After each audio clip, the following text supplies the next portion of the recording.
Everyone, hello बच्चा लोग, कैसे हो आप सब लोग। आई रियली होप आप सब लोग बहुत अच्छे होंगे। Pragati this side your SST teacher.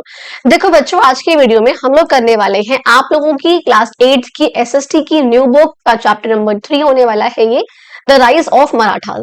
Marathas कौन थे, कैसे आए, कैसे उनका स्टैब्लिशमेंट हुआ, उसके अंदर कौन कौन से रूलर्स थे, हर चीज के बारे में आज हम लोग पढ़ने वाले हैं। एंड अगर आप लोगों ने जो प्रीवियस वाली वीडियोस हो, पार्ट 1 पार्ट 2 मतलब चैप्टर 1 चैप्टर 2, अगर आप लोगों ने वो ना देखी हो, उसकी डिटेल वीडियो भी है। एंड चैप्टर 1 की नोट्स वाले जो वन शॉट है वो भी अपलोडेड है, और दोनों चैप्टर्स के क्वेश्चन आंसर्स भी अपलोडेड है। बस अपलोड जो नहीं है दैट इज चैप्टर नंबर 2 का आपका नोट्स वाला जो पार्ट है, ठीक है, वो नहीं है, उसका प्रिपरेशन चल रही है, अभी नोट्स में बना रही हूँ, कुछ चीजें और है करने के लिए, तो कई बार रह जाता है। ये भी मुझे एक्चुअली बच्चों ने याद दिलाया है कमेंट वगैरह करके, मैसेज वगैरह करके कि मैम चैप्टर 3 भी तो डालो, आगे भी तो पढ़ाओ। मैं तो भूल ही गई थी, लाइक चैप्टर 1 चैप्टर 2 और उसी के नोट्स में ही ऐसे टाइम काफी हो गया था कि दिमाग से ही निकल गया कि हाँ आगे भी तो पढ़ाने हैं भी आप लोगों को। तो चलो अब बिना किसी देरी के हम लोग अपने इस वीडियो की शुरुआत करने वाले हैं, करते हैं एक्चुअली, एंड लास्ट तक आप लोग वीडियो में बने रहा। तो चलो शुरू करते हैं। देखो कहते हैं, among the merchants, the hat weavers like the Portuguese, the English, the Dutch, the French and the Danes also conduct trade। कहते हैं कि मर्चेंट्स में ही, जैसे आपके चाहे वो हैट के वीवर्स यानी कि जो हैट बनाते हैं उसको बुनने वाले, चाहे पोर्तुगीज हो गए, चाहे इंग्लिश हो गए जो वहां से आए थे, जो डच हो गए, जो फ्रेंच हो गए, जो डेन्स हो गए, ये सब लोग जो है कंडक्ट ट्रेड, यानी कि ये सब लोग जो है ट्रेड करते थे, एक्सपोर्ट इंपोर्ट करते थे। बेसिकली आपको क्या बताया जा रहा है, ये वो फॉरेन कंपनीज हैं, मैं कहूंगी फॉरेन कंट्रीज के यहाँ पे लोग हैं जो हमारे देश में आए थे यहाँ पे ट्रेड करने के लिए। चाहे वो इंग्लिश आए थे यानी कि ब्रिटिशर्स आए थे हमारे यहाँ, फिर आप लोगों को पोर्तुगीज भी आए थे हमारे यहाँ जिन्होंने गोवा में काफी ज्यादा अपना वो किया था, ठीक है। यहाँ पे डच भी आए थे हमारे यहाँ, फ्रेंच भी आए थे हमारे यहाँ, और डेन्स यानी कि डैनिश जो लोग थे वो भी हमारे यहाँ, जिनकी लैंग्वेज डैनिश होती है, जिनको लोग को हम डैनिश बोलते हैं, तो वो लोग भी जो है हमारे यहाँ पर आए थे। ये सब लोग आए तो सही, ये सब ने जो है आकर ट्रेड किया था। तो आप लोग को ये पता है, आप लोग आगे पढ़ोगे इसके बारे में कि किस तरीके से सबके बीच में इंग्लिश यानी कि जो ब्रिटिशर्स थे वो सुपीरियर साबित हुए, उन लोगों ने अपनी सुपीरियोरिटी स्टैब्लिश करी। थोड़ा सा मराठास के बारे में हम लोग आज की इस वीडियो में पढ़ेंगे, तो वहां पे आप लोग थोड़ा सा आप लोग को इंग्लिश के बारे में भी हल्का बहुत आपको मिल जाएगा यहाँ पे। कहते हैं लेकिन ये लोग बाकी मर्चेंट्स की तरह नहीं थे, they were fully intent on entering this land. देखो इन लोगों का मेन मकसद क्या था, जो भी यहाँ पर ये सब आ रहे हैं इंग्लिश डेन वगैरह वगैरह, इन सबका मेन मकसद क्या था, एंटरिंग दिस लैंड, यहाँ पे आना, इंक्रीजिंग देयर टेरिटरी, अपनी टेरिटरी यानी कि अपने इस एरिया को बढ़ाना, एंड प्रोपेगेटिंग देयर रिलीजन, और यहाँ आके अपने रिलीजन को प्रोपेगेट करना, चाहे वो क्रिश्चियनिटी हो चाहे वो कोई सा भी रिलीजन हो जो उन लोगों का है। हम लोगों ने लास्ट चैप्टर में भी ये चीज पढ़ी थी कि जो और यहाँ पे लोग आए, चाहे इंडो ग्रीक्स आए चाहे कोई भी आए, उन लोगों का मेन मकसद कहीं ना कहीं अपने रिलीजन को और ज्यादा ही बढ़ाना था। Their obstinate people and navy and gunpowder are their chief weapons, यानी कि ये ऐसे लोग थे जिनका क्या था, नेवी जो उनका नेवल फोर्स होती है, गन पाउडर गोली बारूद, आर्मी वेपन्स, ये सब जो है इनका मेन चीज, यहाँ पे मेन वेपन थे इनके। Their traffic should be controlled and they shouldn't be allowed to build strong buildings। इन्हें कहते हैं कि उनका आना इसको कंट्रोल करना चाहिए, और बड़ी बड़ी बिल्डिंग्स को, जो हमारे यहाँ की स्ट्रॉन्ग बिल्डिंग्स हैं जो किसी ना किसी की पावर को दर्शाती है, इन सब पे इनका होल्ड हो सके, इससे पहले हमें इनको रोकना होगा। ये सारी बातें किसने कही है, आपके रामचंद्र पंत अमात्या आद्यनाथ पत्र में उन्होंने जो है सब बातें कही है 1715। अब देखो this is not the main point, आगे पॉइंट पे आते हैं। ये आप आगे पढ़ोगे इसके बारे में, रायगढ़ फोर्ट के बारे में, जहां पे इसके एंट्रेंस पे ग्रैंड एंट्रेंस इसकी वाली, जहां पे शिवाजी जो आपके थे उन्होंने राजगद्दी संभाली थी, थ्रोन जो है उनके ऊपर आया था, बेसिकली क्राउन हुए थे वो। अब देखो ये आपको पता है, स्टार्टिंग में आपको टाइमलाइन दिखाते हैं इस तरीके से कि किस तरीके से कब क्या हुआ है। 1630 में जो है शिवाजी आए थे, 1646 में शिवाजी का रूल शुरू हुआ, 1660 में मराठा की नेवी फाउंड हुई थी उसके बाद, फिर यहाँ पे 1666 में वो इम्प्रिजन हो गई। कैसे हो गई, क्यों हो गई, क्यों उनको जेल में डाल दिया गया, किसने डाला उनको जेल में, लेकिन बाद में जो है वो निकल गए थे वहां से। 74 में जो है वो देखो कोरोनेशन हो गया उनका, उनको कुछ ऐसे अधिकार मिल गए, उनको क्राउन मिल गया, बाकी चीजें हो गई, लेकिन 1680 में जो है वो मर गए थे। उससे पहले उनका दक्षिण दिग्विजय यानी कि जब वो साउथ में गए थे वो चीजें यहाँ पर हुई थी। यार सबके बारे में हम लोग पढ़ने वाले हैं आज की इस क्लास में। देखो फर्स्ट पॉइंट आप लोग यहाँ पे रहेगा, हु वर द मराठास, आखिर मराठास थे कौन, कौन थे बच्चे मराठास। मराठा बेसिकली वो ग्रुप थे जो कि डेक्कन प्लेट्यू में थे। डेक्कन प्लेट्यू क्या था आपका, आपको पता है, इंडिया वाला जो लोअर वाला पार्ट है, इंडिया का नीचे वाला पार्ट, इसको हम लोग सिंपल बोलते हैं आपका पेनिनसुलर प्लेट्यू। इसी में जो आपको ये वाला पार्ट होता है मेजरली, इसको हम बोलते हैं आपका डेक्कन प्लेट्यू, जो महाराष्ट्र वाला होता है बेसिकली। तो कहते हैं वहां पर ये लोग थे, ग्रुप ऑफ पीपल नेटिव, जो कि वहीं के थे, वहीं के रहने वाले थे, ये नहीं कहीं और से आए हैं किसी और कंट्री से, वहीं के रहने वाले हैं। तो the Deccan plateau, more specifically कहाँ के, आज का Maharashtra. They are identified with the language they speak, Marathi. उनको हम जानते कैसे थे, वो जिस लैंग्वेज को बोलते थे उनकी लैंग्वेज से उनको जाना जाता था, और लैंग्वेज उनकी कौन सी थी, that was Marathi, which has had a rich and continuous literary history। इस मराठी लैंग्वेज की बहुत टाइम से, बहुत पुरानी एक हिस्ट्री, एक इतिहास चलता आ रहा है, लिखा हुआ इतिहास है, इसे हम बोलते हैं इनको प्रोज में या पोइट्री वगैरह में, इनको हमने डेवलप करा है, बहुत टाइम से जो है चलती आ रही है। और कब से देख रहे हो, 12th सेंचुरी से। अगर मैंने, अब देखो इस चैप्टर में आपको कहीं पर भी बीसी लिखा हुआ नहीं दिखेगा, क्योंकि जो बीसी वाला कॉन्सेप्ट था हमारा, ये सब अब खत्म हो चुका है, बीसी यहाँ पे नहीं है। इस चैप्टर में आप लोग पढ़ोगे एडी वाला प्रॉपर। अब जहां पर भी सिर्फ और सिर्फ सेंचुरी लिखा हुआ है, वहां समझ जाना कि एडी की ही बात करी जा रही है, आगे की बात कर रहे हैं। जैसे आज मैंने बताया था आपकी चल रही है 21st सेंचुरी, यानी कि 2000 से लेकर के 2100 तक। 2100 नहीं बोलते हैं हम, क्योंकि इससे करेंगे तो 101 साल हो जाएंगे, इसलिए हम 2099 मान के चलते हैं। ये टाइम जो है, जिसमें कि आज हमारा क्या चल रहा है, अभी 2025 चल रहा है, समझ में आ गया। तो हमारी 21st सेंचुरी चल रही है अभी। और यहाँ अगर मैं बोल रही हूँ 12th सेंचुरी, 12th सेंचुरी का मतलब क्या है कि 1100 से लेकर के कहां तक, 1199 तक, समझ में आ गया। इसकी यहाँ पर हमने बात करी, ऐसे आप लोग अब सारी सेंचुरी समझ जाना खुद ही इस चैप्टर में। यानी कि आज से कितने साल, देखो अभी 25 चल रहा है, आज से कितना पहले माइनस कर दो, तो 2025 में से अगर मैं करीब करीब 1125 से माइनस कर दूं कि इसके बीच का टाइम होगा, मान लो फॉर सपोज, तो मैं मान के चलूंगी आज से, देखो यहाँ पे ये 00, ये 10, और आज से 900 साल पुरानी बात है ये, ठीक है जी। कितने साल पुरानी, 900 साल पुरानी बात के अराउंड आज से करी जा रही है।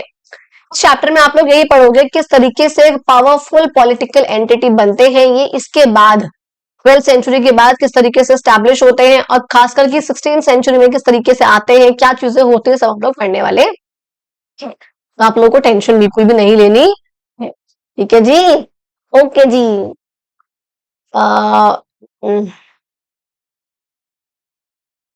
हाँ ठीक है, ओके। कहते हैं during the 13th century most of the, आपका जो महाराष्ट्र था, it was ruled by Yadav dynasty. यानी कि कह रहे हैं 13th सेंचुरी में क्या हुआ था कि जो मेजर आपका जो पार्ट था महाराष्ट्र का, वो यादव डायनेस्टी थी, यादव का वंशज था। इसकी कैपिटल यहाँ पे बता रहे हैं देवागिरी, जिसको आज का हम दौलताबाद बोलते हैं, वहां पे उनका राज होता था। तो यहाँ पे आपको संत रामदास दिखा रखे हैं, पोस्टल स्टैम्प दिखा रखा है संत तुकाराम का। ये लोग कौन है आगे पढ़ेंगे, अभी टेंशन नहीं लेनी है बिल्कुल। अब देखो ये थोड़ा सा और दोबारा आपको दिखा दिया गया है, बैटल ऑफ पानीपत, यहाँ तक का, ये आज हम यहाँ तक का वैसे पढ़ लेंगे, यहाँ तक का हम पूरा पढ़ लेंगे आज, ठीक है। पार्ट नंबर 1 में पेज नंबर 11 तक पढ़ाऊंगी, तो आज हम यहाँ तक का पूरा पढ़ लेंगे। बस जो नेक्स्ट क्लास के लिए बचेगा वो कुछ ऐसी चीजें बचेंगी कि यहाँ पे लोग कैसे थे, एडमिनिस्ट्रेशन कैसा था, वो चीजें बचेंगी। नहीं तो यहाँ तक का पार्ट आज पूरा हो जाएगा कि एंग्लो मराठा वॉर हो रहे हैं, 3 एंग्लो मराठा वॉर हुए हैं, बैटल ऑफ पानीपत हुआ है, ये सब चीजें हम पढ़ लेंगे।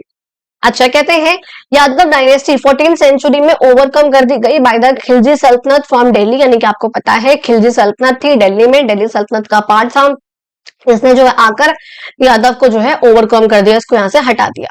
कहते हैं एमिड सच political changes the cultural traditions continue. कहते हैं इतना सब पॉलिटिकल चेंजेस होने के बाद कभी कोई डायनेस्टी आ रही है, आपको पता है इंडिया में ये चीजें बहुत रही हैं, चाहे नॉर्थ इंडिया वाला पार्ट है चाहे साउथ इंडिया वाला पार्ट है, हर जगह पे पॉलिटिकल इंस्टेबिलिटी बहुत ज्यादा रही है। कभी कोई आता है फिर वो हट जाता है, फिर कोई आता है फिर वो हट जाता है, फिर कोई आता है, तो पॉलिटिकल जो है बहुत इंस्टेबिलिटी रही है। लेकिन इस सब के बाद भी कहते हैं कि जो कल्चर के जो ट्रेडिशंस वगैरह थे वो सब ऐसे ही कंटिन्यू रहे, पर्टिकुलरली दोस रिलेटेड टू भक्ति, और खासकर वो जो भक्ति से रिलेटेड थे जिसमें हम भगवान को डिवोट करते हैं अपने आप को। Between the 7th and 17th century इस टाइम पे क्या हो रहा था, फॉर स्पिरिचुअल अपलिफ्टमेंट के लिए, क्या हो रहा है, फॉर स्पिरिचुअल अपलिफ्टमेंट के लिए संत and seekers from several parts of India. मतलब क्या हो रहा है, अपने आप को स्पिरिचुअली ऊपर करने के लिए, भक्ति को, भाव को ऊपर लेके आने के लिए जो संत वगैरह होते हैं, जो सीकर्स होते हैं, जो कुछ मांगते हैं, जो कुछ लेते हैं, जो करते हैं, उन्होंने जो अलग अलग पार्ट से आए थे बेसिकली इंडिया के, दे प्रेफर्ड द पाथ ऑफ भक्ति टू मेयरली एक्सटर्नल रिचुअलिज्म। देखो सिंपल सा मतलब क्या है, उन लोगों ने क्या किया था, सिंपल सी बात है, उन्होंने भक्ति का पाथ अपनाया था। भक्ति का पाथ अपनाया कहां से? जो उनके, देखो मेयरली एक्सटर्नल रिचुअलिज्म का मतलब होता है जहां पे आप अंदर से कोई भगवान के प्रति फीलिंग नहीं है, बस बाहर से आप बैठकर बस घंटी बजा रहे हो या बाहर से आप दिखा रहे हो सबको कि हाँ भगवान के प्रति कुछ है, लेकिन एक्चुअल में ऐसा कुछ भी नहीं है।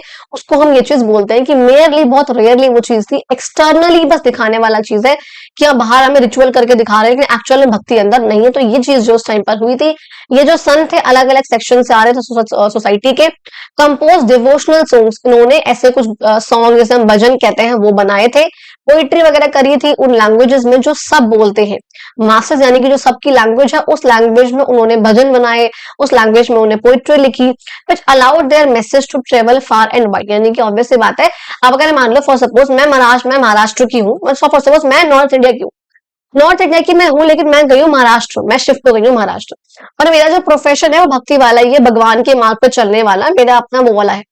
अब वहां जाके उन लोगों से कनेक्ट करने के लिए मैं जो लैंग्वेज वो लोग बोलते हैं वही लैंग्वेज सीखूंगी, वही लैंग्वेज को बोलने की कोशिश करूंगी, ताकि मैं दूर तक पहुंच सकूं, अपने इस पूरे एरिया में अपनी पहुंच बना सकूं, अपनी पहचान बना सकूं।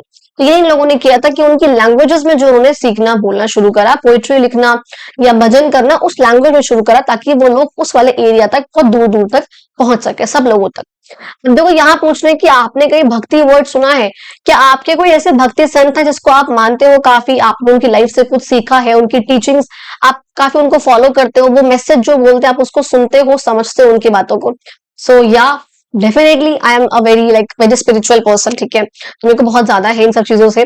राम जी हैं, चाहे वो महादेव है, कोई भी है, लेकिन मानने को मैं काफी मानती हूँ। फिलहाल एक संत बहुत ज्यादा महात्मा, एक्चुअल महात्मा है वो, प्रेमानंद महाराज जी। मतलब उनके आने से मुझे एक्चुअल में फील हुआ है कि हाँ हमारा यूथ बदला है।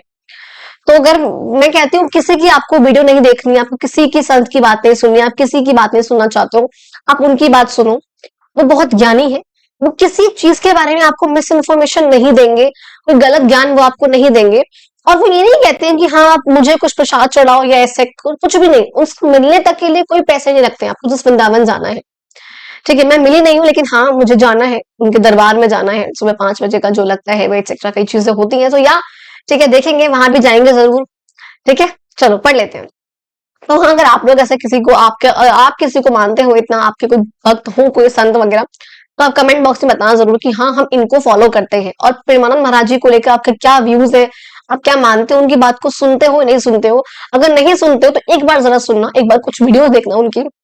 अगर नाम से नहीं पता कि मैं किन की बात कर रही हूँ, तो जो वृंदावन में आते हैं येलो सा कपड़ा में प्रॉपर खुद को होते हैं वो थोड़े से, और उनकी दोनों की दोनों किडनी नहीं है, उसके लिए भगवान का रूप है वो। मतलब मैं ये नहीं कह रही कोई अंधविश्वास नहीं है, लेकिन हाँ जस्ट मेरी खुद की वो एक मेरा डिवोशन है कि हाँ जिनकी दोनों किडनी नहीं है, जिनको डॉक्टर ने कहा कि आप कुछ टाइम ही बस जीवित रह सकते हो, और पिछले 10 से 15 साल से वो भगवान की कृपा से बिल्कुल ठीक है, राधा रानी की कृपा से, तो कुछ तो है, ठीक है। तो ठीक है चलो पढ़ लेते हैं फिलहाल अपना।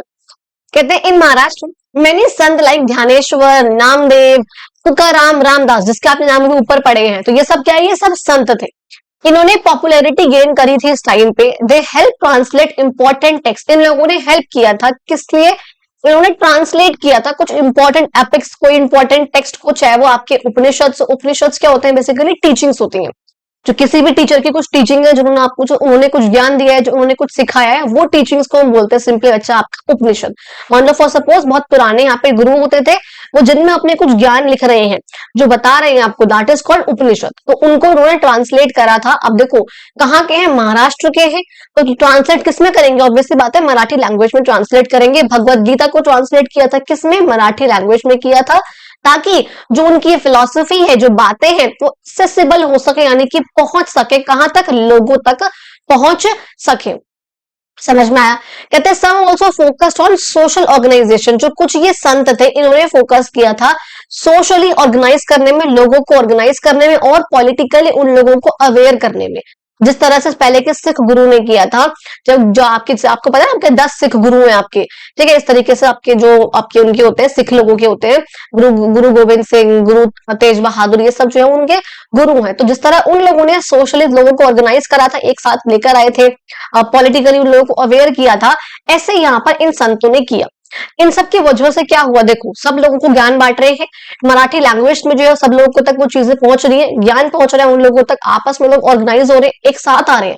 इन सब चीजों की वजह से क्या हुआ था, एज अ रिजल्ट जो आपकी सोसाइटी थी acquired a social cultural foundation, मतलब एक फाउंडेशन, एक नींव रख दी गई थी काफी सॉलिड, क्या बोल, एक सॉलिड कल्चर की नींव जो है रख दी गई थी सोसाइटी में, वो हो गई थी, which later help the Marathas to organise themselves into a political power. अब देखो अगर सोसाइटी में एकता की, सोसाइटी में एक कल्चर की नींव रख दी गई है, जो अब रख दी गई है इन सिख गुरुओं के, जैसे जैसे कि सिख गुरुओं ने रखी थी अपने एरिया में अपने लोगों में, ऐसे ही इन संतों ने एक नींव रख दी है कल्चर की सब लोगों को ऑर्गेनाइज करने में, तो जिससे बाद में हेल्प मिलेगी महाराष्ट्र वालों को, खासकर जो आपके मराठास होंगे इनको हेल्प मिलेगी पॉलिटिकली राइज करने में, पॉलिटिकल अवेयरनेस मिल गई, सोशली ऑर्गेनाइज हो गए, लोगों तक ज्ञान पहुंच गया, बातें पहुंच गई, तो उन लोगों के कल्चर की एक नींव रख गई। ये नींव बाद में हेल्प करेगी इस कल्चर की कि जो पॉलिटिकली लोगों तक जो पॉलिटिकल पावर बनाने में मराठास को, जो ताकि वो अपनी पावर को ऑर्गेनाइज कर सके, नींव रखी हुई है उस पर काम करे और पॉलिटिकली अपने आप को ऊपर लेकर जाए, अपने एरिया को डेवलप करे, एक्सपैंड करे। उस टाइम पे डेवलपमेंट वर्ड नहीं एक्सपेंशन वर्ड यूज करा जाता था, कि डेवलपमेंट तो जो है होती रहेगी, एक्सपेंशन करना है अपने टेरिटरी का, तो वो एक काफी था।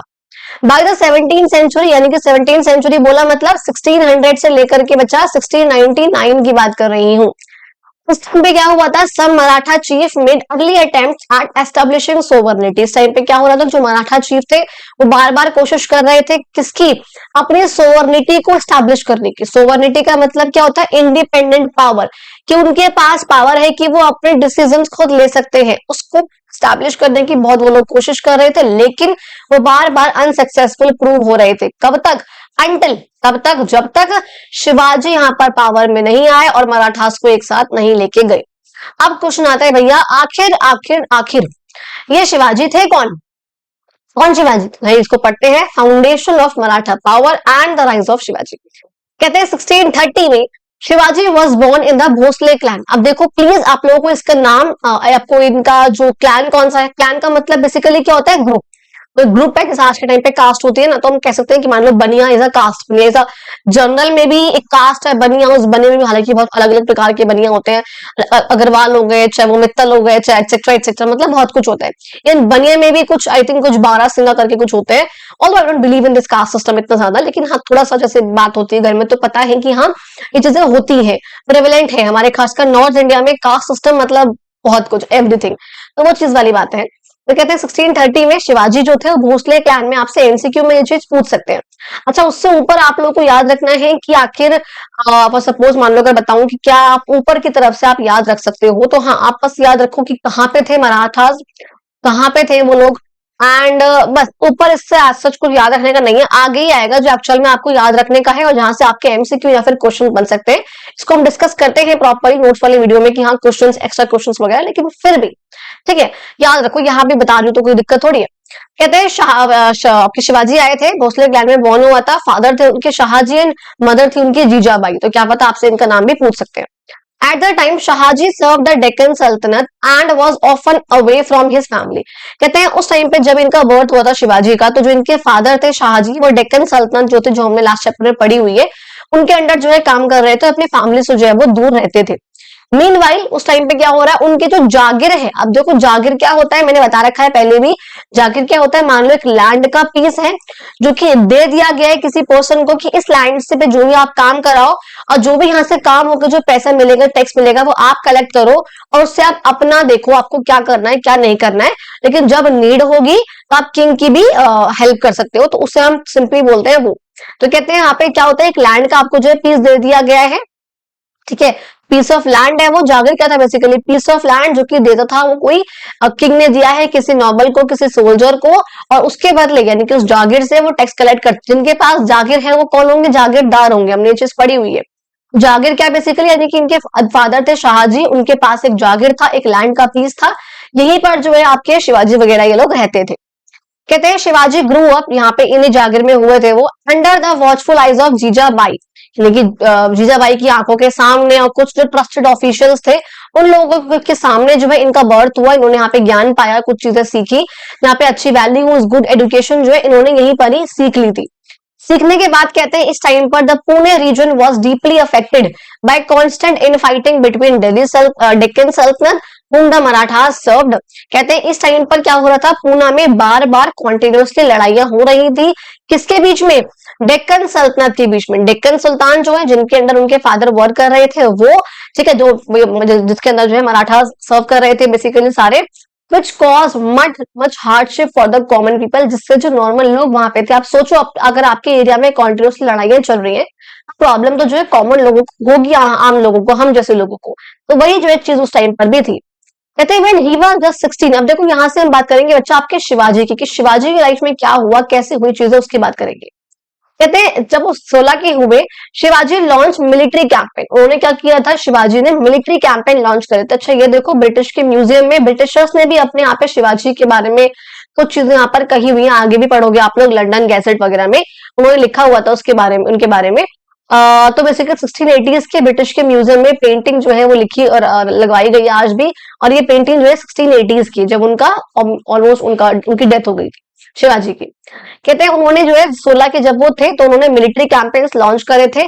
First consolidating his hold over the Pune region. किस लिए करे थे, पहला अपना होल्ड कॉन्सोलिडेट, इकट्ठा करने, अपना होल्ड एक साथ लेकर आने में, लोगों को एक साथ लेकर आने में, कहा के पुणे रीजन के, bye capturing neglected and unoccupied forts. उन्होंने कैसे करा पता है, वहां पे जो भी फोर्ट वगैरह, जो महल वगैरह है, जो फोर्ट्स है जो अनऑक्यूपाइड है, किसी के अंडर नहीं है, कोई वहां पे नहीं रह रहा, उन्होंने उन सबको ऑक्यूपाई कर लिया, ठीक है।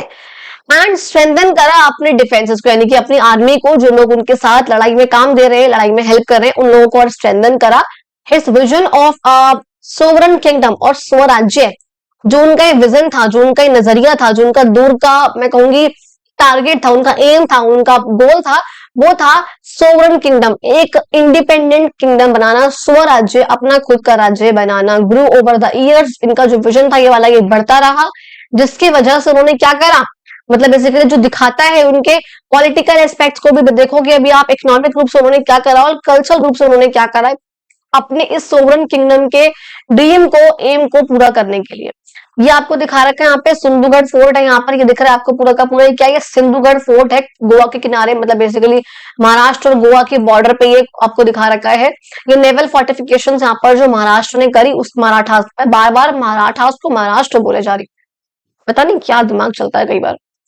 तो वो कहते हैं कि यहाँ पे क्या है, नेवल यानी कि जो नेवी आपकी आज के टाइम की है उसको यहाँ पर मेंटेन करना, that is called naval fortification. तो अपने इस वाले एरिया को फोर्टिफाई कर दिया उन्होंने। फोर्टिफाई करने का मतलब बता रखा है हमने पहले, जहां पे हम उस एरिया को चारों तरफ से, हर तरफ से जो है कवर कर दें, ताकि जो एनिमी कंट्री है वो, सॉरी एनिमी, बेसिकली एनिमी लोग है, एनिमी पावर है बेसिकली, वो जो है यहाँ पे आकर हमारे को अटैक ना कर पाए। शिवाजी का जो किंगडम था soon expanded to India's west coast, यानी कि शिवाजी का जो किंगडम था वो वेस्ट कोस्ट तक जो है बहुत जल्दी पहुंच गया था, काफी आगे तक पहुंच गया, तट किनारे तक पहुंच गया। And to secure access to the resources, और रिसोर्सेज तक अपनी पहुंच बनाने के लिए कोस्टल रीजन्स तक, he felt the need to establish a navy. देखो क्या था, उन्होंने कहा कि जो कोस्टल रीजन है, कोस्टल यानी कि कोस्ट का मतलब क्या होता है, तट, तो तट के जो यहाँ पे रीजन है ये सारे के सारे, इन तक अपनी पहुंच बनाने के लिए, जो यहाँ पे रिसोर्सेज पाए जाते हैं उन तक अपनी पहुंच बनाने के लिए, रिसोर्सेज क्या होते हैं, you guys know very well, chapter number 1 में हम लोगों ने पढ़ा हुआ है। इस तक अपनी पहुंच बनाने के लिए शिवाजी ने सोचा कि नेवी से बढ़िया तरीका कोई नहीं हो सकता, अपनी नेवल फोर्स को स्टैब्लिश करने से बढ़िया तरीका कोई नहीं हो सकता। अगर मुझे तट के रिसोर्सेज को अपने अंडर करना है, उनको जो है अपनी पहुंच उन तक करनी है तो। और एक्चुअल में ये बहुत रिवॉल्यूशनरी स्टेप था उस टाइम पर, बिकॉज उस टाइम पे बाय कंपैरिजन कंपेयर करोगे अगर आप लोग, तो जो बीजापुर सल्तनत थी, जो कि आपकी डेक्कन सल्तनत का पार्ट थी, रूल्ड बाय आदिल शाही, जो उनके द्वारा रूल कर जाते थे, मेंटेन मर्चेंट शिप्स, उन्होंने भी मर्चेंट के जो ट्रेडर्स के शिप्स थे वो तो मेंटेन करे थे, लेकिन उन्होंने कोई फुल टाइम नेवल फोर्स तो उनकी भी नहीं थी जो उससे पहले वहां पर थे, जो कि उनके पोस्ट को प्रोटेक्ट कर सके। देखो नेवल फोर्स उसका मतलब क्या, नेवी की वो फोर्स है कि अगर यहाँ से भी अटैक करेगा तो ये जो है उसको इस एरिया में एंटर नहीं करने देंगी, वो पानी के अंदर ही रहेंगी ये फोर्सेस। इवन कहते हैं मुगल एम्पायर ने भी जो यूज करा था नेवी का बहुत लिमिटेड था। उस टाइम पे मराठा नेवी आना, मराठा नेवी का जन्म होना, ये बहुत बड़ा और बहुत ज्यादा ही मैं कहूंगी एक बहुत एक रिवॉल्यूशनरी स्टेप था वो काइंड ऑफ, ठीक है। हुज एक्सप्लॉइट बिकेम लेजेंडरी, कि जब मराठा नेवी यहाँ पे आई थी तो जो उन्होंने जो काम यहाँ पर करे वो बहुत लेजेंडरी काम बने, बहुत चीजें यहाँ पर अच्छी अच्छी उस टाइम पर हुई, उन्होंने बहुत कुछ चीजें सीखी, निकाला। अच्छा, फिर कहते हैं to protect his people from powerful enemies, अपने लोगों को एनिमीज से प्रोटेक्ट करने के लिए Shivaji had recourse to the tactic of guerrilla warfare. देखो शिवाजी ने क्या क्या करा, मैंने हाईलाइट कर रखा है इन पॉइंट्स को कि उन्होंने करा क्या क्या। तो कहते हैं पहली बात उन्होंने करी, गुरिल्ला वॉरफेयर को अपनाया था। पता है क्या होता है, हम लोगों ने पढ़ा हुआ है इसके बारे में, गुरिल्ला वॉरफेयर का मतलब क्या होता है, लास्ट चैप्टर में पढ़ा था किस तरह से अहोम भी ये करते थे कि कोई अटैक करने आ रहा है तो फॉरेस्ट में जो है छुप कर उस पर अटैक करना, ठीक है। तो उसे हम बोलते हैं गुरिल्ला वॉरफेयर। इसमें क्या हो रहा है, जो स्मॉल ग्रुप्स है यहाँ पर, लोग हैं यहाँ पर, वो इस तरीके से काम करते हैं जिसमें स्पीड, सरप्राइज, नॉलेज उनके टेरेन की, मतलब बेसिकली अगर वो लोग फॉरेस्ट में रहते हैं तो उनको ज्यादा अच्छे से पता है कि यहाँ पर क्या चीजें हैं, कैसे होनी, हम कैसे अटैक कर सकते हैं, कैसे मार सकते हैं, कैसे बचा सकते हैं खुद को, उनको पता है। तो अपने टेरेन की, अपने लैंड की, अपनी भूमि की, उसे नॉलेज का इस्तेमाल करते हुए, स्पीड लगाते हुए, चीजें करते हुए, टाइम के साथ साथ अपना उस नॉलेज को यूज करना और फिर अटैक करना छुप छुप कर फॉरेस्ट में, that is simply called guerrilla warfare, जो उन लोगों ने किया था।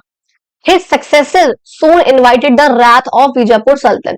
अब जो इनकी सक्सेस होती रही, यहाँ पे लोग जीते इस चीज से, अब अगर जीत गए तो उसके बाद क्या हुआ, बीजापुर सल्तनत जो है धीरे धीरे करके वहां से हटने लग गई, उनको वहां से हम रिमूव करने लग गए।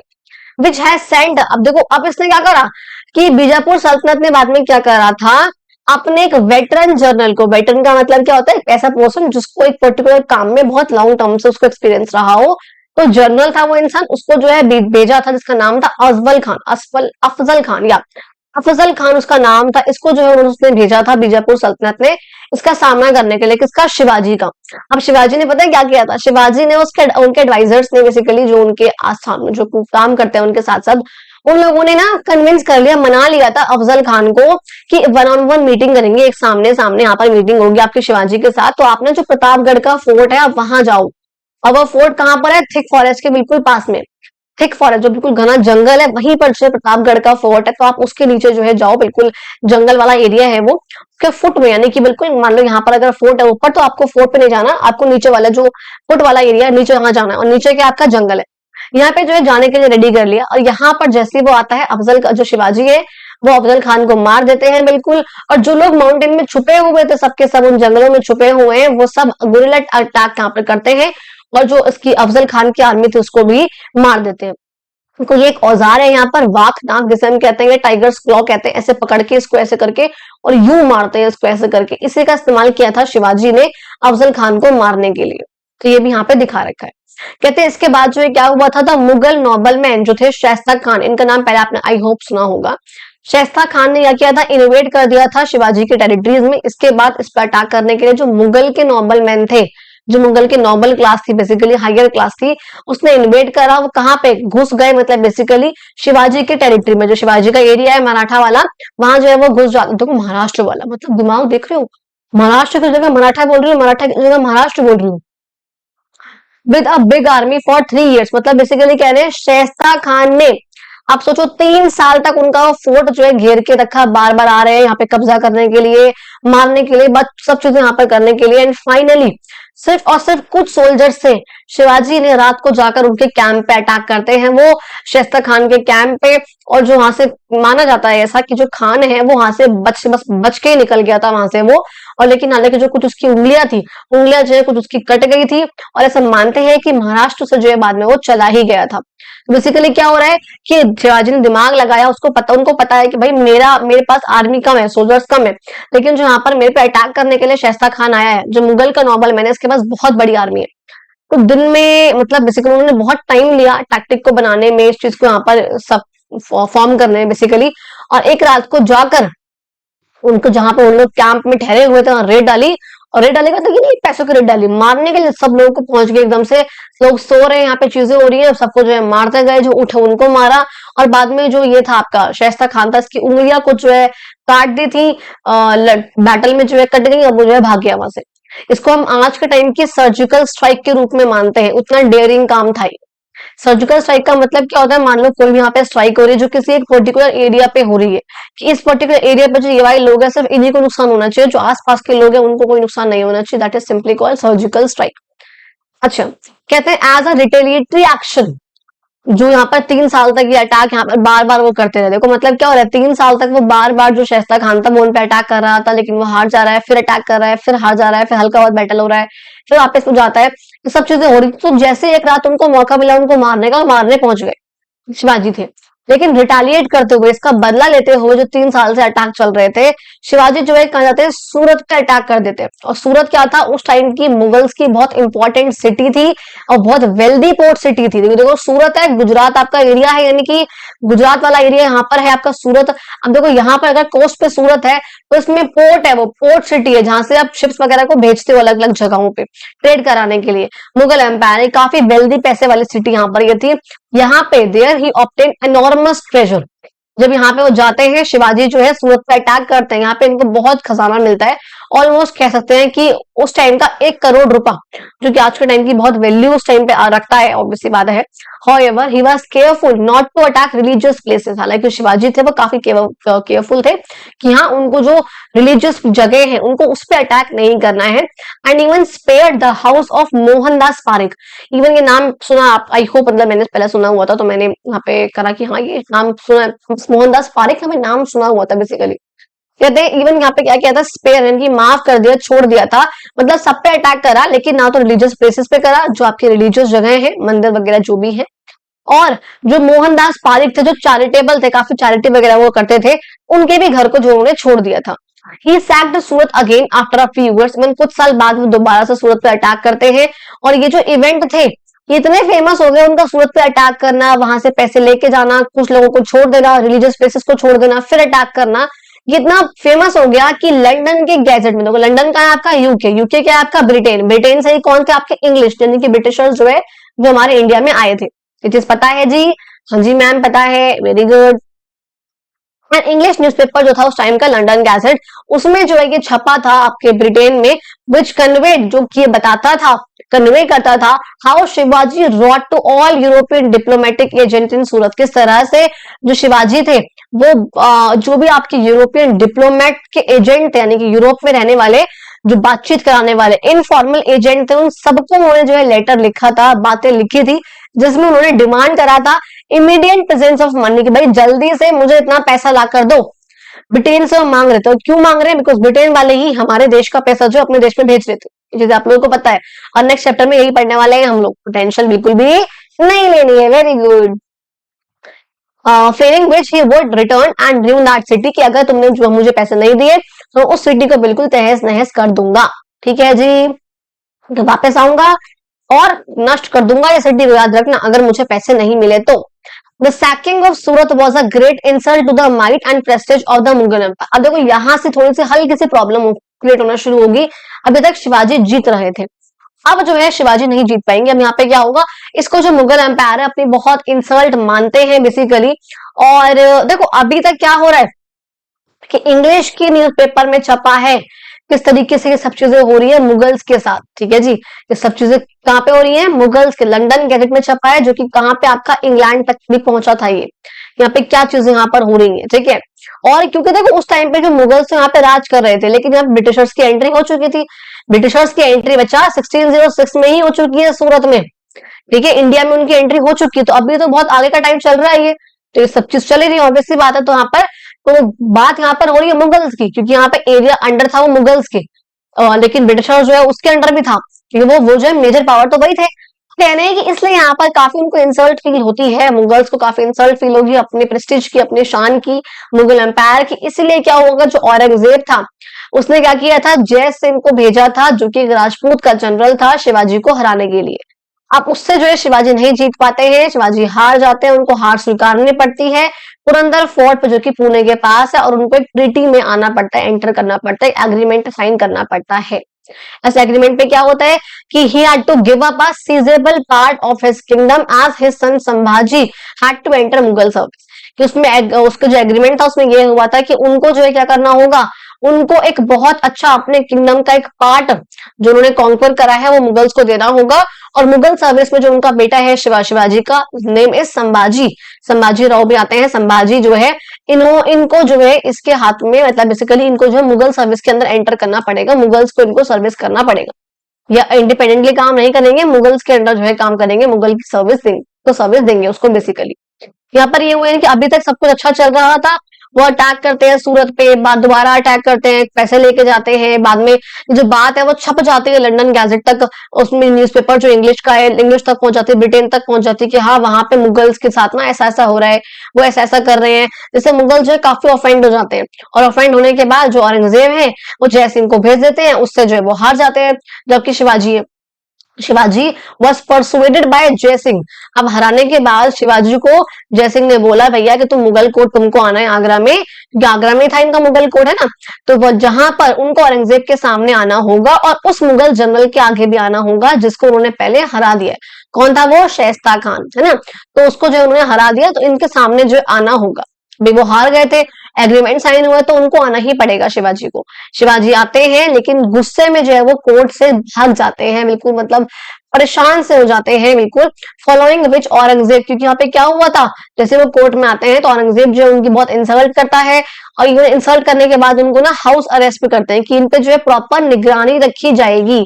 क्या होगा कि औरंगजेब औरंगजेब कहते हैं उस पे, वे शिवाजी पे देखो, आप यहाँ पे देख सकते हो किस तरह, ये तो हालांकि ये तो यहाँ पे दिखा रखा है कि ये मैंने एक पिक्चर डाउनलोड आई थिंक करी थी, डाउनलोड नहीं करी थी मैं नेट पे, एक सेकंड रुको मैं देखो दिखाते हो आप लोगों को। जैसे फॉर सपोज मैंने क्या क्या सर्च करना है हमने कि शिवाजी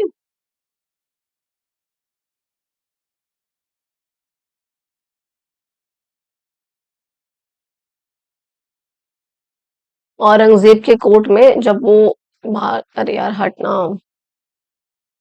हाँ देखो ये वाली पिक्चर थी वो, ये किस तरीके से देखो उनकी इंसल्ट करी जा रही है बेसिकली। यहाँ वो बैठा है औरंगजेब, यहाँ पे देखो शिवाजी खड़े हैं, उनकी इंसल्ट करी जा रही है, उनको लोअर लोगों के साथ जो है खड़ा करके, जो कि उनको काफी इंसल्ट फील हुआ था। इसके बाद वो कोर्ट से जो है जाने की पूरी कोशिश थी उनकी। इवन बाद में क्या हुआ था कि उनको जो है हाउस अरेस्ट में रख लिया गया कि प्रॉपर निगरानी जो है वो इन पे रखी जाएगी, अब ध्यान रखा जाएगा इन पे, इनको यहीं पे जो है रख लिया गया। इससे बचने के लिए शिवाजी ने एक स्ट्रैटेजी भी बनाई थी, he started distributing gifts. Basically क्या सीन हुआ था कि उन्होंने बाद में ये कहा था अपनी आर्मी को वापस भेजने के लिए, उन्होंने कहा था कि भाई मैं जो है बहुत बीमार पड़ रहा हूँ, मैं बहुत परेशान हूँ, मैं बीमार हो रहा हूँ, मैं इलनेस काफी मुझे हो गई है मुझे, तो उन्होंने कहा था कि परमिशन बेसिकली शिवाजी ने ली थी कि वो गिफ्ट्स वगैरह ना, और जो है जो मुगल के जनरल्स वगैरह ना उनको गिफ्ट पहुंचाएंगे, उनको गिफ्ट भिजवाएंगे उनको। अच्छा, जो गार्ड थे ना, अब गिफ्ट में जो है क्या होगा, फ्रूट्स होंगे, स्वीट्स होंगी, ऐसे ना बास्केट्स वगैरह में पैक होंगे, वो जाएंगे। अब आप सोचो कि यहाँ पर सोचो, एक जस्ट इमेजिन करो औरंगजेब का यहाँ पर कोर्ट है, उस कोर्ट में जो आपका शिवाजी है उनको हाउस अरेस्ट पे रखा गया है, जहां पर उन पर पूरी निगरानी रखी जाएगी, वो क्या कर रहे हैं उनकी एक्टिविटीज पे नजर रखी जाएगी। उसी दौरान जो शिवाजी के बेटे संभाजी मुगल सर्विस में ही काम कर रहे हैं वो, अब ये दोनों यहाँ पर मिल जाते हैं, प्लानिंग स्ट्रेटेजी बनाते हैं यहाँ से बाहर निकलने की, उसके कोर्ट से, उसके एरिया से, उनकी उनके अंडर से। क्या करेंगे वो क्या करेंगे, एक स्ट्रैटेजी बनाएंगे, भाई मैं जो ऐसा करता हूँ, मैं बीमार हो रहा हूँ, मैं बीमार हूँ काफी, और मैं अपनी सेना को जो वापस भेज रहा हूँ, और अब यहाँ से मैं ये प्लान करूंगा कि मैं क्या तुम लोगों को जो मुगल्स वगैरह हो, मैं तुम्हें गिफ्ट वगैरह भिजवाता रहूंगा ताकि मैं भी जो है ठीक रहूं, मैं जो है खाता रहूंगा फिर इस टाइप से यहाँ पर था। अब उस गिफ्ट में क्या होगा, फ्रूट्स होंगे, वेजिटेबल्स होंगी, आपके स्वीट्स वगैरह की सब चीजें यहाँ पर होंगी जो बास्केट वगैरह में पैक होंगी, उस तरीके से होंगी। अब जो गार्ड थे उस टाइम पे, वो इनिशियली जो है स्टार्टिंग में उन लोगों ने चेक करा उन बास्केट्स वगैरह को, क्योंकि क्या पता ऐसा हो सकता है कि कोर्ट से बाहर निकलने के लिए वो दोनों जो है बास्केट में पैक होके फिर बाहर निकले, तो इसलिए वो लोग चेक करते थे। एक टाइम के बाद उन्होंने चेक करना बंद कर दिया। उसी टाइम पे फायदा उठा के शिवाजी ने और उनके बेटे ने मजदूर का रूप, यहाँ पे देखो, यहाँ पे थिंक था भी कहीं पे, उन्होंने जो है खुद को मजदूर का रूप धारण दिया। मजदूर नहीं, क्या बोलते हैं उस टाइम पे, सॉरी, एक लेबर का नहीं, उन्होंने खुद को एक सेना का, मतलब जो बेसिकली इनकी सेना है मुगल आर्मी की, उस सेना का यहाँ पे रूप दिया खुद को, और जो है वो वहां से बच गए, बास्केट्स में यहाँ पर छुप गए और वहां से जो है भाग गए। और औरंगजेब जो है इसके बाद शिवाजी को कभी भी कैप्चर नहीं कर पाएगा। अब देखो यहाँ पर दिखा रखा है जहां पे शिवाजी देखो बैठे हैं, और उनको उनसे जो लोग बाग फिर मिलने आ रहे थे, यहाँ पे शिवाजी बैठे हैं, अलग अलग लोग जो उनसे मिलने के लिए आ रहे हैं।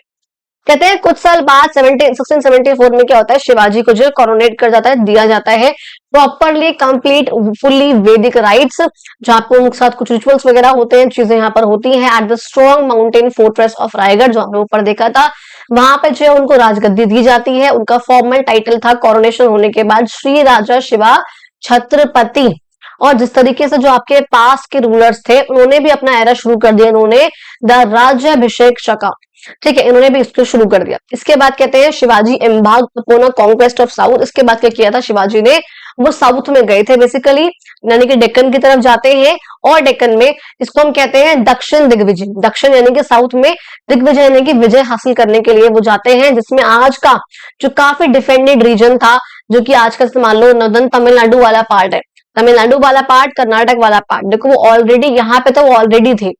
अब इसके भी दक्षिण में जाएंगे तो यानी कि तमिलनाडु वाला पार्ट जो है यहाँ पे, कर्नाटक वाला पार्ट यहाँ पे जाएंगे, तो इस वाले एरिया में जो है वो लोग वो जाते हैं। अच्छा, लेटर गेव मराठा, और जिस बल्कि इसकी वजह से यहाँ पे क्या होता है, ये जो उनका साउथ का एक्सटेंशन था, इससे जो है मराठा को काफी डेप्थ मिलती है, काफी स्ट्रेटेजिक उनको एडवांटेज मिलता है मुगल के इन्वेजन के अगेंस्ट इस चीज का, तो काफी अच्छी चीज जो उन्होंने यहाँ पर करी थी, जिसको कहा गया था दक्षिण दिग्विजय। कहते हैं हालांकि साउथ में जो शिवाजी थे उन्होंने डच को रोका था, स्टॉप करा था ट्रेड करने से स्लेव्स का। उस टाइम पे देखो ये लोग क्या करते थे, यूरोपियंस यहाँ पे से आए, इंडिया में आए, इंडिया से स्लेव्स को लिया और बाद में जो उनको सेल कर दिया, इस चीज से करने से उनको शिवाजी ने रोका था। इवन उस टाइम पे क्या था, कई यूरोपियंस ऐसा ही करते थे, मैंने बताया, और उनको इंडियन की पावर से कोई भी उनको स्टॉपेज, कोई अपोजिशन जो है उनको नहीं मिलता था, लेकिन शिवाजी ऐसा नहीं थे, शिवाजी ने इंटरवीन करा, और उससे वो चीज उनका इंटरवीन करना ये दिखाता है कि वो जो सब्जेक्ट्स हैं, यानी कि जो उनके अंडर यहाँ पर है, जो उनकी जनता है, उनसे वो कितना प्रेम करते हैं, काफी कंसर्न है उनको लेकर।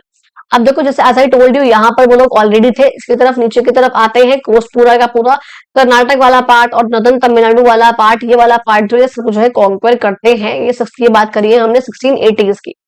अच्छा, अब देखो कह रहे हैं फीवर क्लेम शिवाजी लाइफ। देखो शिवाजी की एक्चुअल में डेथ भी यहाँ पर जो है किसकी वजह से होती है, फीवर की वजह से होती है बेसिकली, जब 50 साल के हो गए। हालांकि वो स्ट्रैटेजी के बहुत मास्टर थे, बहुत अच्छी स्ट्रैटेजीज बनाना, विजनरी थे बिल्कुल, विजन मेंटेन करना अपनी, जो कि उन्होंने पूरी लाइफ मेंटेन रखी थी। कहते हैं उनकी जो उनकी एक्सप्लॉइट्स थी वो become legendary across India and beyond. जो उन्होंने काम करे थे, हर चीज का इस्तेमाल करा था, एक्सप्लॉइट करा था, एक्सप्लोर किया था, वो सब चीज जो है बहुत ज्यादा ही लेजेंडरी थी, पूरे इंडिया में, इंडिया के बाहर तक जो है वो फैली थी, पहुंची थी। Europeans compared him with ancient generals. Europeans ने हालांकि उनको कंपेयर भी किया था, जो उस टाइम के जनरल्स थे, चाहे अलेक्जेंडर हो गए, चाहे बुंदेला प्रिंस हो गए, इन सबसे जो है काफी उन्होंने कंपेयर भी किया था। इससे जो बेसिकली आपके इवन कहते हैं बुंदेला के जो प्रिंस थे छत्रसाल, वो काफी इंस्पायर भी थे शिवाजी के स्ट्रगल से, जो मुगल्स के अगेंस्ट उन्होंने करे थे, और जिसकी वजह से इन्होंने भी मैनेज करा था बुंदेला के प्रिंस ने अपना एक अलग से इंडिपेंडेंट किंगडम बनाने के लिए, क्योंकि वो इनसे शिवाजी से काफी इंप्रेस थे, काफी इनको मानते थे, स्ट्रगल से काफी इंस्पायर हुए थे। तो उन्होंने भी अपना बुंदेलखंड का किंगडम जो है बनाया था, जो कि यूपी और मध्य प्रदेश का बीच का यहाँ का एरिया होता है ना आपका, प्लेट्यू के आसपास का, तो वो वाला एरिया था, वहां पे उन्होंने बनाया था अपना किंगडम। द फेमस जो हिंदी के पोएट है भूषण, जो है भूषण कुमार, स्पेसिफिकली सॉरी भूषण कुमार कह रही हूँ, Bhushan specifically came to Maharashtra. वो जो है महाराष्ट्र में आए भी थे शिवाजी से मिलने के लिए, और उन्होंने उनकी तारीफ करते हुए प्रेस में पोएम वगैरह भी जनरेट करी थी, जो कि आज के टाइम तक भी काफी फेमस है, ये बताया गया। अब देखो बात करते हैं आखिर शिवाजी के बाद मराठास का क्या हुआ, क्या चीजें हुई उसको समझो। कहते हैं शिवाजी के दो बेटे थे, एक थे संभाजी और एक थे राजा, दो बेटे। शिवाजी के दो बेटे थे, एक थे संभाजी और एक थे आपके राजा राम, ठीक है, ये दो बेटे हैं, एक सेकेंड, ठीक है। शिवाजी की डेथ के बाद संभाजी जो थे वो छत्रपति बन जाते हैं। शिवाजी की डेथ हो गई तो जो उनके बेटे हैं थे संभाजी बड़े थे, वो जो है छत्रपति बन जाते हैं। The Marathas were then the only obstacle to total Mughal fort of the Deccan. कहते हैं कि मराठास जो है क्या थे भैया, वो टोटली ओनली ऑब्स्टेकल, मतलब जो मराठास थे एकमात्र प्रॉब्लम थी, एकमात्र रुकावट थी मुगल के डेक्कन में कंट्रोल करने के लिए, कि भैया जो है मुगल डेक्कन में कंट्रोल कर पाए, उसमें रुकावट कौन है, सिर्फ और सिर्फ आपके मराठास है। औरंगजेब ने इन्वेड भी किया था हालांकि डेक्कन को, और बीजापुर वाला जो एरिया था सल्तनत वाला, आदिल शाही के अंदर जो था, उसको कॉन्कर भी करा, जब्त भी करा था, गोलकोंडा के सल्तनत को भी कर लिया था, लेकिन फिर कहते हैं इवन उन्हें संभाजी को भी कॉप्चर कर लिया। देखो इसके बाद से ना हल्का इनका डिक्लाइन होना शुरू हो जाएगा, तो वही चीजें हम पढ़ रहे हैं इस टाइम पे, डिक्लाइन हो रहा है इनका। तो कहते हैं उन्होंने मुगल की कोर्ट में, हालांकि उस टाइम पे, ठीक है, तो प्रॉब्लम यही थी कि जब तक यहाँ पे शिवाजी थे उनका यहाँ पे कैप्चर करना काफी मुश्किल थी। उनकी डेथ के बाद जब यहाँ पे शाहजी जो संभाजी है वो आते हैं, जब बात कर रहे हैं, तो उन्होंने क्या किया था, संभाजी को कैप्चर, आवाज मत करो आप जरा, ही देन कैप्चर्ड संभाजी, उन्होंने संभाजी को कैप्चर किया था आफ्टर टॉर्चरिंग हिम ब्रूटली। और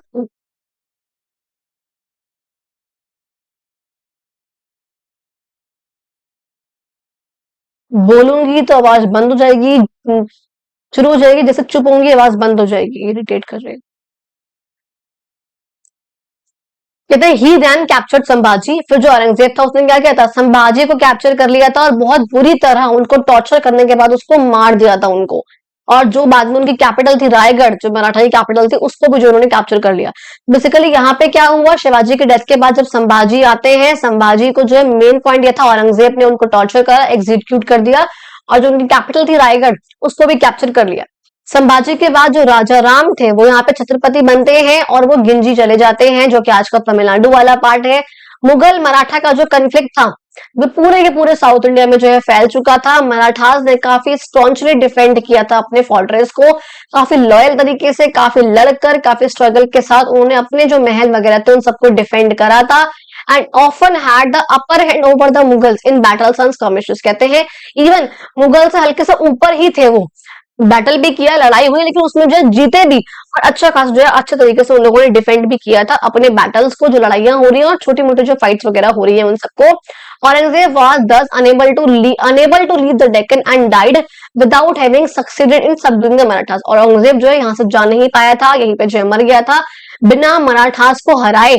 वो emerge as a strong contender to the Mughals, जो कि मुगल्स को रोकने वाले, उनके कॉम्पिटिशन, उनसे जीतने वाले काफी स्ट्रॉन्ग बन गए थे। यानी कि औरंगजेब को ना तो आपके शिवाजी हरा पाए थे, ना आपके संभाजी हरा पाए, राजा राम के टाइम पे जो है वो मर गए थे। और दो हरा तो जो है शिवाजी ने दिया था उनको, बहुत इंपॉर्टेंट है हमारे हिस्ट्री में, ठीक है, मराठास में तो काफी इंपॉर्टेंट, काफी अच्छे रूलर ये थे, इन्होंने जो है कैसे निकलना था, काफी स्ट्रैटेजिस्ट पर्सन थे ये, वो चीजें यहाँ पे बता रखी है। No longer on the defensive side, the Marathas led by Tarabai Rajaram queen. अब देखो कहते हैं कि मराठास भी यहाँ पर क्या थे भैया, कि राजाराम की जो क्वीन थी, जो ताराबाई थी, जो उनकी वाइफ है मतलब बेसिकली, उन्होंने जो है काफी अच्छा काम यहाँ पर करा था, मुगल टेरिटरीज तक घुसी थी वो, इवन बहुत बड़े बड़े एरियाज तक जो उन्होंने कॉन्क्वर भी करा था। During this rapid expansion, the Marathas themselves underwent a structural transformation। और ये सब एक्सपेंशन तो जो है वो चल ही रहा है, लेकिन इस टाइम पे जो मराठास थे उन्होंने अपने स्ट्रक्चर को भी ट्रांसफॉर्म किया था काफी। जो उनका सेंट्रलाइज स्टेट था, सेंट्रलाइज का मतलब क्या है, कि जो सिर्फ केंद्रित है, जो सिर्फ और सिर्फ एक की चलती है यहाँ पर, इससे हटकर उन्होंने क्या करा था, मोर डिसेंट्रलाइज बनाया था, कि यहाँ पर जो है अब सिर्फ एक की नहीं चलेगी, इसकी हल्की पावर इसको देंगे, हल्की पावर इसको देंगे, हल्की पावर इसको देंगे, तो कुछ और लोगों के हाथ में जो है पावर देना, उसे हम बोलते हैं डिसेंट्रलाइज। जैसे हमारा जो इंडिया है, इंडिया में क्या है, अगर सिर्फ और सिर्फ यूनियन के पास, यानी कि सेंटर के पास, यानी कि आपकी भाषा में मोदी के पास अगर सारी पावर होंगी, उसे आप बोलोगे सेंट्रलाइज है हमारा इंडिया। लेकिन क्योंकि हमारा नेशन जो है वो डिसेंट्रलाइज है, कुछ पावर जो है आपको पता है हमारे यूनियन के पास है, कुछ पावर स्टेट के पास है, कुछ पावर लोकल गवर्नमेंट के पास है। लोकल गवर्नमेंट यानी कि आप पढ़ोगे उस चैप्टर में ही, और इस क्लास में मतलब बेसिकली आई थिंक चैप्टर 5 है आप लोगों का, 5 या 6 है, इसमें आप पढ़ोगे उसके बारे में। कुछ पावर जो यूनियन के पास यानी कि पीएम मोदी के पास है, कुछ पावर आपकी स्टेट के पास यानी कि सीएम वगैरह के पास है, कुछ पावर जो है पंचायत और म्यूनिसिपैलिटीज के पास है। तो ये क्या है, दिस इज कॉल्ड डिसेंट्रलाइजेशन। तो वो यहाँ पर जो है करा गया था। हालांकि ये भी जो है सेंटर मेन इसमें फोकस जो छत्रपति ही थे, लेकिन चीफ के पास जो है थोड़ी सी पावर जो ज्यादा होती थी। कहते हैं चीफ जो उस टाइम पे बेसिकली खासकर अगर पेशवा की बात करूं, पेशवा नथिंग, पेशवा जस्ट एक पर्शियन टर्म थी प्राइम मिनिस्टर के लिए। जो आज के आपके प्राइम मिनिस्टर है तो वो आपके मान लो हो गए आपके पेशवा। उसको उनके पास जो है काफी इन्फ्लुएंस था, मतलब बेसिकली काफी वो प्रभावित करते थे किसको, इवन छत्रपति को भी, यानी कि जो आपका छत्रपति है उसको भी काफी प्रभाव डालेंगे उस पर। कौन, जो आपके पेशवा थे उस टाइम के। पर्टिकुलरली देखो यहाँ पे दो नाम है, Peshwa Bajirao one and his, उनके बेटे थे नाना साहेब पेशवा, ये यहाँ पे दोनों, इनके ऊपर पूरी स्टोरी है, नेक्स्ट क्लास में बताऊंगी अगर कोशिश करूंगी टाइम हुआ तो, वरना वीडियो फिर इसमें बहुत लंबी हो जाती है, 1 घंटा होने वाला है अभी। ठीक है, तो कहते हैं ये यहाँ पर थे, they were instrumental in pan India expansion of Marathas, कि मराठास को पूरे की पूरी इंडिया तक एक्सपैंड करने में इनका जो है काफी अच्छा, काफी इंपॉर्टेंट रोल इनका भी रहा था। कहते हैं Marathas broad large parts of India. Marathas जो है क्या हुआ था, बहुत बेसिकली बड़े बड़े पार्ट्स यहाँ पर, बहुत बड़े बड़े एरिया जो है मराठास ने अपने अंडर लिए थे, कंट्रोल में लिए थे, उन पर राज भी करा था। लेकिन कहते हैं with the regional chief acquiring more power and autonomy, लेकिन जो आपके अलग अलग रीजन के जो चीफ थे यहाँ पर, उनके पास थोड़ी पावर ज्यादा आने की वजह से, ऑटोनॉमी होने की वजह से, इससे भी क्या हुआ था, ओकेजनल इंडिसिप्लिन हुआ था। जगह जगह पर जो लड़ाइयां हो रही, अब्यूज हो रहा है, यहाँ पे लड़ रहे हैं लोग, शिवाजी की वैल्यू की कदर नहीं कर रहे हैं, ये सब चीजें यहाँ पर हो रही थी। एग्जाम्पल के लिए मान लो, जब मराठास का 10 ईयर का कैंपेन था जो बंगाल में उन लोगों ने किया था, उसकी वजह से काफी क्रूवलिटी, मतलब बेसिकली लोगों को यहाँ पर था, लोगों को काफी नुकसान हुआ था उस टाइम पे, काफी प्रॉब्लम क्रिएट हुई थी। तो उसके बाद से लोग जो है रीजनल यहाँ पर किंग वगैरह होते हैं, जो रीजनल चीफ होते हैं, वो अपने आप की पावर जो है एक्सर्ट करने लग गए थे, अपने आप को जो है किंग मानने लग गए थे। हमने ये चीज पहले भी पढ़ी हुई है। कहते हैं इन देयर नॉर्थवर्ड एक्सपेंशन, कि जब जो आपके ये थे मराठास, जब उन लोगों ने नॉर्थवर्ड यानी कि नॉर्थ में एक्सपैंड किया था खुद को, तो उन्होंने लाहौर का, अतोक का, पेशवर का जो एरिया है, जो कि आज का पाकिस्तान वाला पार्ट है, दिखाऊंगी मैप में अभी, ये लो देखिए। देखिए ये रहा पेशवर है, अतोक है, लाहौर है, ये सब देखो आज का इंडिया नहीं है। ये आपका ऐसे आधर आते हुए ये वाला पार्ट जो है, मतलब बेसिकली ये ऐसे आते हैं हम, जो है हमारा ये वाला जो है हमारा ये वाला एरिया, ये प्रॉपर ये वाला, ये हमारा वाला एरिया जो है ये नहीं होता है हमारा, ऐसे करके आता है ना हमारा ये वाला एरिया, ऐसे। तो हमारा मैप ऐसे होता है, लाहौर वाला पार्ट भी जो है बल्कि नहीं होता है इसके अंदर, हम ऐसे वाले इस तरीके से आते हैं। तो ये वाला जो है एक पार्ट हमारा हो जाता है। अच्छा, फिर यहाँ पर ये कहा जा रहा है, they fought with the Afghans and despite suffering a disasters defeat.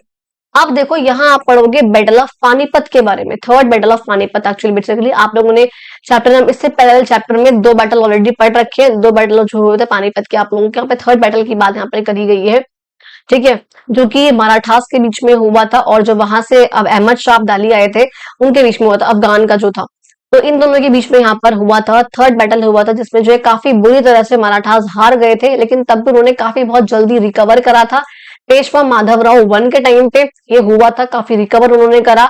और महाजी शिंदे जो थे, जिन्होंने महाजी शिंदिया भी बोलते हैं, ये बाद में जो है दिल्ली को दोबारा से कैप्चर करने के लिए गए थे, जो कि रिमेन अंटिल कंट्रोल, और जब तक बेसिकली 30 साल बाद ये जो एरिया है ये दिल्ली वाला, ये ब्रिटिशर्स के अंडर आ जाएगा, लेकिन 30 साल तक जो है काफी टाइम तक जो दिल्ली वाला एरिया था मराठास के अंडर ही वो रहा था, इन लोगों ने कैप्चर किया था। कहते हैं later half of 18th century, 18th century के बाद में, मतलब उसकी बेसिकली बाद वाला टाइम पे 1770 1780 इस टाइम पे क्या हुआ था, जो चीफ राइवल थे, जो मेन कॉम्पिटिटर, जो मेन दुश्मन थे आपके ब्रिटिश के, वो थे मराठास इस टाइम पे।